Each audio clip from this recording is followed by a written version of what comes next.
video time. Nikki. Nicole.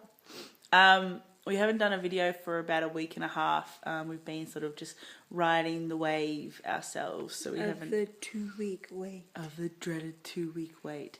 So we didn't really have anything to say. So, but I did put up a video of a test, a pregnancy test. So if you've seen that, awesome. But if not, you're gonna have to listen to this video before we say anything that means anything of matter. Can we hold that? My arm's already sore. So, Nick got implanted a week and 4 days ago. Not Monday gone, the Monday before. Yeah.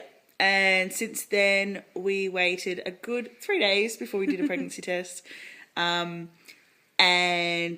so, which was 8 DPO, 8 days after ovulation. We thought we saw a very, very faint line. I'm pretty confident. It was definitely faint at the end of the day as well. Did one again, 9 DPO, nothing. 10 DPO, very faint line.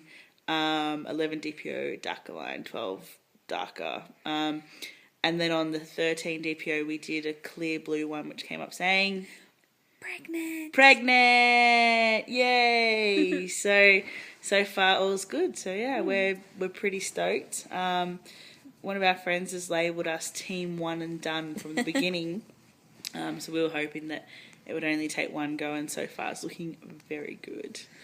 So that was a couple of days ago now. I think we're sort of a bit more, maybe 15 days now, DPO, I'm not sure. I think so, yeah.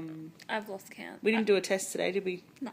No, we're just leaving it now. So our 2-week wait blood test is on Friday. So that's pretty exciting, but we know what the result is anyway. And they'll call and give us the result that afternoon. Yep. So talk about you, honey, because we're already seeing lots of symptoms of pregnancy. Some of them are driving us a bit crazy. Yeah. That's all right. No, all good. But I've been told I have a glow. she definitely had a glow on the weekend. We noticed that. Oh, I think that was because I was sitting under the heater. Probably. And it was probably hot. Probably. Today I feel like morning sickness has hit. Yesterday. Yes. Was it yesterday? Yeah, yesterday I was on the road. Oh, yeah. Nick dropped me off at work. I crossed the road, vomited on the way, and then continued on my way to work. Yep, as you do. So it was very graceful. Today I've felt nauseated all day. Vomited up my breakfast, vomited up my lunch. So far dinner stayed in. Yeah, I just made her some toast. Just something simple, and a banana to keep it. Bananas are supposed to help with a bit of nausea, apparently. So Nick's been doing lots of good research. Lots of research. About how to keep me good and going. We still don't really know what she can and can't eat. We're still learning. So we're finding out that it feels like there's a lot more that you can't eat than you can eat. And if you can eat it, there's a lot of effort to making it. So we're sort of like, ugh. And a previous video, I called the thing with the salad Listerine. It's called Listeria. Yeah, we've learnt that it's Listeria. There's lots of things we're learning along the way, so it's really good. But we're sort of like, there's lots of stuff that you're told not to eat. So we are still learning. So we're going to have to sort of look at maybe a meal planner or something, because it can be quite stressful. Sort of going like, oh, what are we having? You can't kind of do last minute stuff. It has to be planned. I feel like we're okay when we eat at home. Yes. But when we go eat out, it's like... Who says eat out? Anyway. Sorry. Me. Yeah. I like to eat out. When we eat out on the town. But yeah, it's really difficult. And then I'm a bit paranoid too, because I'm like, oh, should you be eating that? Should you not? It's like, is that hot enough? And then I'm like, is it hot enough? Well, because, it's, I think there's a thing in having IVF baby and being really sort of like, oh, you want everything to be perfect, because you're sort of really antsy from the start. So, yeah, so we got a little bit ahead of ourselves too. All of a sudden Nick wants to move house because we've got stairs. No. Quite steep. It's not just stairs. They're like stairs from hell. Yeah, they're very steep. And there's no railing. People are like, oh, you can't have a kid living upstairs because our bedrooms are upstairs. But 2 of them are, but ours is downstairs. And we're like, yeah, but it'll be a toddler before it moves out of our room anyway. And so the kitchen's upstairs. this baby's going to be born in the height of summer. Upstairs doesn't have air conditioning. We've got an air conditioner that we bought though, but anyway, so it's been a little bit crazy. We got a little bit carried away with some stuff, and now we're like, let's go back to that one day at a time thing that we were doing, because that's the way we deal with a lot better. So, because I was even like, how are we going to afford this kid? And all of a sudden, you know, there's lots of stuff that goes in your mind, but you just get carried away. So we're just sort of, now that we're getting a bit more used to the idea of that there's a baby growing, we can relax a little bit and just sort of start going with the flow and just enjoy the process. So we currently have a poppy seed. Yep. And when will it be a Friday? Friday it will be a sesame seed. Sesame seed. Yeah.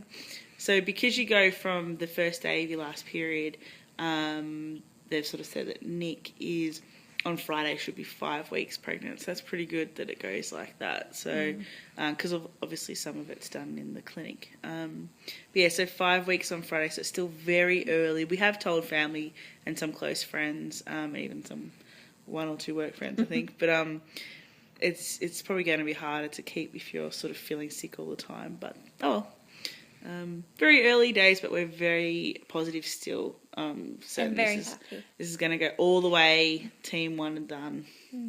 So, and we've got 1 in the freezer. Yeah. Don't know if we've said that before. 1 in the oven, 1 in the freezer. We have a kitchen full of babies. Anyway, I think that's about it. I guess, like, just quickly, I wanted to touch on, like, feelings wise, it's been quite stressful sort of finding out that we're pregnant, even though we want to be pregnant, just because all of a sudden you do realise there's a lot more to it, research wise, and people's opinions start coming in, and I mean, everyone's been pretty good and supportive so far, but yeah, things have just changed a little bit already, so we're like, let's just kind of like spend some time relaxing. And yeah, I'm reading what to expect when you're expecting, so hopefully that will give us some guidance. Yeah, and I've been doing my own little research too, so that I can help out and be useful. Oh, you're always useful. I'm trying to be useful. Trying to help in any way I can. Some of the other symptoms I've had is I can't stand the smell of raw meat. That was one of the first ones, wasn't it? Yeah. When you walked past the closed butcher and couldn't stand the smell. Yeah. Can't smell our dog Kobe's dog food. Yep. And somebody at work has the worst perfume ever. It is like very, very citrusy. It's awful. And I reckon she's probably smelling the toilet spray. But hopefully none of the people at work listen to this and go like, oh, it's me with my orange toilet spray perfume. Or they spray toilet spray on them. Maybe. Plus you've also said the smell of cigarettes really heightened. Yeah. And, and flowers like in the supermarket and stuff like that. There's just things that generally have like a distinct smell are quite heightened. Yeah. And just seem like overbearing. Although those flowers yesterday for me were really smelly as well, walking past them. And the butcher did stink. So, but yeah. But it was... Maybe. Well, you felt sick this morning. I felt sick this morning. I was like, no, I don't want to be one of those people. But what? One of those people who have like sympathy symptoms or something. Stupid. I'd take sympathy symptoms over sympathy labour. I reckon you've just got food poisoning, and I probably do too. Anyway, all right. Well, I think that's about it. So we're pretty excited. We're very happy, very excited. But yeah, still just trying to really take it easy and make sure we do all the right things. Yeah. So and we're taking it day by day because we know there's all the risks still. So. Yeah, but I think we're right. Yeah. Risk proof. Yeah. I'll start back at the acupuncturist once I get the results on Friday, and he helps to do acupuncture to prevent miscarriage. Yeah. So I'm confident with just because this is on video, I'm going to say it out really, really early that from the minute the embryo got put back in Nick's belly, I've called that I think it's a boy. Well, if she's going to go team boy, I'm going to go team girl until we find out. Well, I just felt that it was a boy, so we'll just see. I don't have an inkling either way, but I'm just going to be opposite to you. Yeah. So we'll see how we go. Anyway, till next time. See ya.